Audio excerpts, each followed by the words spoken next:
तर माढ्यातील कुरडूमध्ये बीडपेक्षाही भयानक परिस्थिती आहे असं वक्तव्य खासदार धैर्यशील मोहिते पाटील यांनी केलेलं आहे। अधिकाऱ्यांच्या पाठीशी सर्वसामान्य जनतेने उभं राहावं असं सुद्धा मोहिते पाटील म्हणालेले आहेत। खासदार धैर्यशील मोहिते पाटील अकलूजचे वाल्मिक कराड असल्याचं कुरडूगावचे माजी सरपंच अण्णा ढाके यांनी या सगळ्यावर प्रतिक्रिया देताना म्हटलंय, टीका केली आहे। कुरडूमध्ये जो प्रकार घडला तो ऍक्च्युअली वेगळाच आहे सगळा। त्यानं काही डायरेक्ट अजितदादांना फोन लावला नव्हता। जो मध्यस्थी होता त्या मध्यस्थीच्या दबावापोटी अजितदादांना जे काही प्रोटोकॉल्स आहेत ते सोडून बोलण्याची वेळ आली। कसं असतंय, आमच्यासारख्या लोकप्रतिनिधींनी जबाबदारीने वागायचं असते, जबाबदारीने वरिष्ठांना सांगायचं असते, जबाबदारीने कामं करून घ्यायची असते। जनता एवढ्या दहशतीखाली वागते।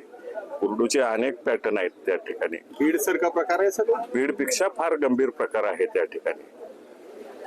त्या डीवायएसपींना वाऱ्यावर सोडण्यापेक्षा खंबीरपणाने त्यांनी सगळ्यांनी आपल्या अधिकाऱ्याच्या मागे उभं राहावं।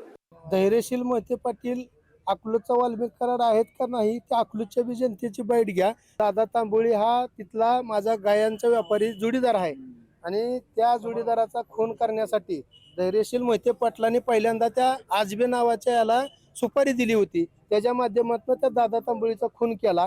त्याच्यानंतर त्या आजबे पुन्हा त्याला काहीतरी माझं नाव पुढे आणल म्हणून त्या आजबेचा खून करताना पुन्हा दुसऱ्यांना केला। तिथं सागर मोहिते बारामतीच्या बाजारात आम्ही होतो लाईव्हला, तो घटनास्थळाला नसताना त्याच्यासारख्यावरती मोक्कासारखा गुन्हा त्या ठिकाणी ह्या धैर्यशील मोहिते पाटलांना लावला।